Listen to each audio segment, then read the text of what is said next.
여러분, 미국 주식에 투자하고는 싶은데 누구는 S&P에 투자해라, 또 누구는 나스닥에 투자해야 된다. 레버리지 ETF는 횡보장에서 녹는다. 아니다. TQQQ에 투자하면 100억은 순식간이다. 여기저기서 너무 헷갈리시죠? 자신있게 말하겠습니다. 제가 알려드린 시간가중 골짜기 매매법이 가장 좋은 방식입니다.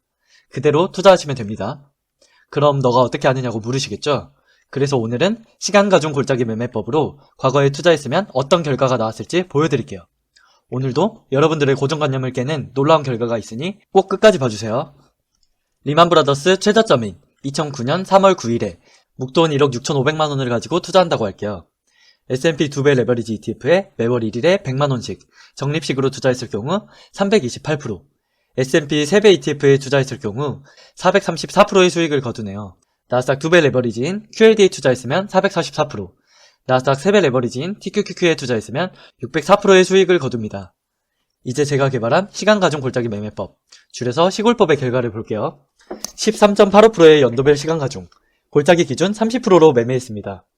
무려 949%의 수익이 났습니다. 참고로 3배 ETF 비율은 TQQQ의 비율이 52%라는 거예요. 그럼 나머지 48%는 QLD를 산 겁니다. 많은 유튜버들이 최고의 수익률을 낸다고 해서 찬양하는 TQQQ 적립식 투자보다도 월등한 수익이 났네요. 그런데 투자의 타당성을 볼 때는 수익률뿐만 아니라 리스크도 같이 봐야 되죠. 최대 손실률, 같은 말로 MDD를 볼게요. 마이너스 1%, 0%, 마이너스 1%, 0%, 0%로 아주 좋은 결과가 나왔습니다. 그 이유는 차트를 보면 알 수 있어요. 리만브라더스 최저점에서부터 투자를 시작했기에 투자 과정에서 손실이 거의 없었던 거예요. 이런 시점에서는 어떤 투자법이든 좋은 결과가 나왔겠죠. 그래서 이보다 2년 전인 리만브라더스 최고점에서 투자한 결과를 볼게요. S&P 2배는 355%, 3배는 470%, QLD는 519%, TQQQ는 721%의 수익을 올렸어요. 반면 시골법은 무려 1109%의 수익을 올렸네요. 적립식 투자의 최대 장점이 타이밍에 상관없이 괜찮은 수익을 얻을 수 있다는 건데, 시골법이 고점과 저점에서 모두 수익률이 앞섭니다. 1억 8,200만원을 투자했을 경우 15년 만에 무려 20억이 됩니다. MDD를 볼게요. 시골법의 MDD가 마이너스 15%로 가장 높지만 이 정도면 아주 버틸만한 수준이죠. 저라면 약간의 MDD를 더 감내하더라도 많은 수익을 내는 시골법을 택하겠습니다. 이보다 또 2년 전인 2005년부터 투자한 결과입니다. 적립식 투자 중에서는 나스닥 3배인 TQQQ의 수익률이 제일 높고 그보다 시골법이 높은 수익을 거둡니다. MDD가 더 나빠지긴 했지만 36%면 아주 괜찮은 수준입니다. 이번에도 시골법의 압승입니다. 2002년 닷컴버블 최저점에서 투자한 결과입니다. TQQQ가 적립식에서 가장 수익률이 높고 그보다 시골법의 수익률이 높습니다. MDD는 시골법이 가장 높은 52%가 나왔네요. 조금씩 높아지고 있으나 아직까지는 버틸만하다고 생각합니다. 닷컴버블 최고점인 2000년부터 투자한 결과입니다. 당연히 시골법의 수익이 가장 높습니다. MDD도 마이너스 6%로 가장 높습니다. 아직까지도 버틸만한 것 같습니다. 1998년의 결과입니다. 이번에도 시골법의 수익률이 가장 좋습니다. 문제는 시골법의 MDD이네요. 마이너스 70%로 닷컴버블 최고점에서 투자했을 때보다 높아졌습니다. 마이너스 70%의 MDD는 사실 아무한테나 선뜻 버틸만 하다고는 말할 수 없겠습니다. 그런데 저 개인적으로 이 정도까지는 버틸만 하다고 생각합니다. 여러분들께 버티셔야 된다고 강요하는 게 아닙니다. 꼭 끝까지 보시고 시골법이 할만한 건지 아닌지 직접 판단하시면 됩니다. 1996년의 결과입니다. 수익률은 시골법이 가장 좋습니다. 적립식에서 나스닥의 수익률이 압도적이기 때문에 이때부터 S&P 500의 결과는 계산하지 않았습니다. MDD는 이번에도 마이너스 70%의 높은 값이 나왔네요. 1994년입니다. 수익률은 이번에도 시골법이 가장 좋습니다. 시간이 흐르니 점점 수익률의 격차가 벌어지는 게 보이네요. 방금 전에 봤던 1996년보다 수익률 차이가 벌어졌죠? 여기서는 MDD를 주목해 볼만 합니다. 방금 전 98년, 96년에 마이너스 70%에서 마이너스 60%로 줄어들었습니다. 역사상 시골법으로 투자하기에 가장 안 좋았던 시기는 닷컴버블 폭락 2에서 4년 전이었던 거죠. QLD의 MDD도 98년 마이너스 36%에서 마이너스 33%로 줄었습니다. QLD 또한 역사상 투자하기에 가장 안 좋았던 시기는 96년도였음을 알 수 있습니다. 반면 아직도 TQQQ의 MDD는 늘어나고 있습니다. 언제 피크를 찍을지 함께 지켜보시죠. 1992년입니다. 수익률은 당연히 시골법이 앞서네요. 갈수록 수익률이 더 벌어지고 있습니다. 3억 7,200만원이 20년 만에 68억이 됩니다. 이는 TQQQ보다 40억을 더 번 거예요. 시골법은 2년 만에 MDD를 20%나 줄여 마이너스 43%를 보입니다. 그런데 TQQQ는 아직도 오르고 있네요. 충격적인 것은 TQQQ의 MDD가 시골법보다도 안 좋게 나왔네요. 에이, 상황에 따라 한 번쯤은 그럴 수도 있지 라고 생각하실 수도 있으니 더 보겠습니다. 1990년입니다. 수익률은 이제 비교가 안 될 정도로 벌어졌습니다. 시골법이 TQQQ 적립식보다 무려 80억을 더 법니다. TQQQ의 MDD는 드디어 줄어들었습니다. 역사상 TQQQ의 적립식 투자하기 가장 안 좋은 시점은 1992년이었고 그때 했다면 마이너스 50%의 MDD를 겪습니다. 투자를 시작하기에 가장 안 좋았던 시점을 정리하면 이렇습니다. 시골법과 QLD는 닷컴버블 폭락 2에서 4년 전쯤, TQQQ는 닷컴버블 폭락 10년 전쯤이네요. 거치식의 경우 당연히 최고점에서 몰빵하는 게 가장 안 좋지만 적립식과 시골법은 폭락 전이 오히려 최악의 타이밍인 거죠. 또한 같은 적립식이라도 어떤 레버리지에 투자하느냐에 따라 최악의 타이밍이 달라질 수 있다는 것도 알 수 있습니다. 지금까지 아무도 이런 꿀정보는 알려주지 않았죠? 지금부터도 아주 중요합니다. 잘 따라와 주세요. 충격적인 것은 시골법의 MDD입니다. 마이너스 5%의 아주 좋은 MDD를 보이네요. 저도 놀라워서 여러 번 확인했는데 맞습니다. 이 값은 TQQQ의 마이너스 49%는 물론 심지어 QLD의 마이너스 22%보다 좋은 결과입니다. 그동안은 매월 똑같은 돈을 넣는 적립식이 무조건 안전하다고만 생각했는데 아니었던 거죠. 어떻게 이게 가능할까요?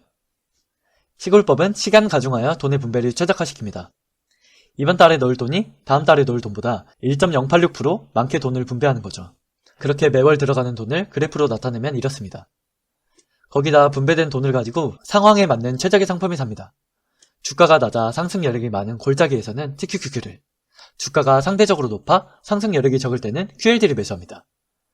그렇기에 시골법은 리만브라더스 폭락 전까지 많은 돈을 불려 MDD 날인 2009년 3월 9일 리만브라더스 최저점 때 마이너스 5%의 MDD로 선방할 수 있었던 거죠.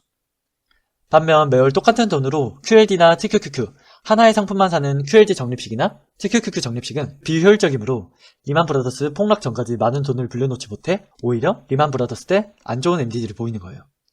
그동안 시간 가중치를 0%로 하는 것, 즉 매월 똑같은 돈을 넣는 게 무조건 가장 안전한 방식이라고 생각했다면 틀린 생각입니다. 시골법대로 투자하는 게 수익성과 리스크를 함께 생각했을 때 가장 최적화된 방법입니다. 1988년입니다. 이제 많은 시간이 흘렀기에 시골법과 적립식의 수익률은 비교가 안 될 정도로 벌어졌네요. 시골법이 TQQQ보다 140억가량을 더 법니다. 이번에도 MDD는 시골법이 가장 낮습니다. TQQQ의 마이너스 47%와는 아직도 큰 차이가 나네요. 흥미로운 것은 MDD 날짜예요. QLD와 TQQQ는 리만브라더스 폭락의 최저점인 2009년 3월 9일에 MDD를 기록합니다. 그런데 시골법의 MDD 날은 리만브라더스 최저점이 아닌 투자를 시작한 지 2년 후인 1990년 10월 16일 날이네요. 리만브라더스 폭락 전까지 돈을 많이 불려놨기에 리만브라더스 폭락 때 MDD를 기록하지 않은 거죠. 리만브라더스 폭락 때의 시골법의 손실률이 궁금하시죠? 직접 확인해 보겠습니다. 88년이니 여기 있죠? 여기 최대 손실률 클릭해 볼게요. 88년 최대 손실률을 클릭해 봤더니 여기 GP열의 미니멈 최소값이라고 나와있죠.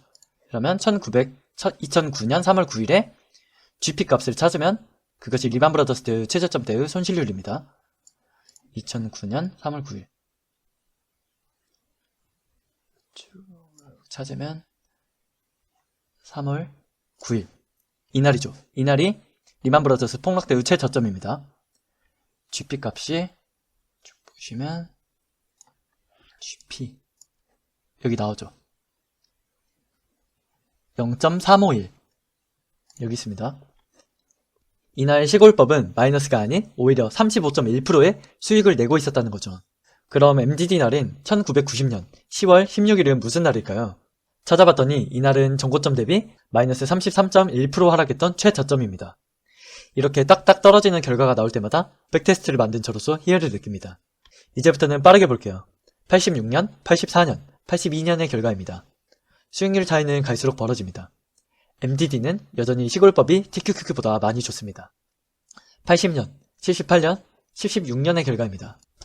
수익률은 더 벌어지고요. 드디어 MDD가 비슷해졌습니다. 석유파동의 최저점에 다다르니 셋 다 좋은 MDD를 보이는 거예요. 74년 석유파동 최저점, 73년 석유파동 최고점, 그리고 마지막으로 나스닥이 만들어진 1971년부터 투자한 결과입니다. 수익률 차이는 어마어마합니다. 73년에 투자했으면 6억이 50년 동안 8,128억이 됩니다. TQQQ보다 무려 6천억을 더 법니다. MDD는 1971년 시골법이 마이너스 29%로 높아졌지만 아주 버틸만한 정도입니다. 오늘의 결론입니다. 그동안 시간가중골짜기 매매법이 어떻게 논리적으로 만들어졌는지 알아봤다면 오늘은 그 결과를 알아봤습니다.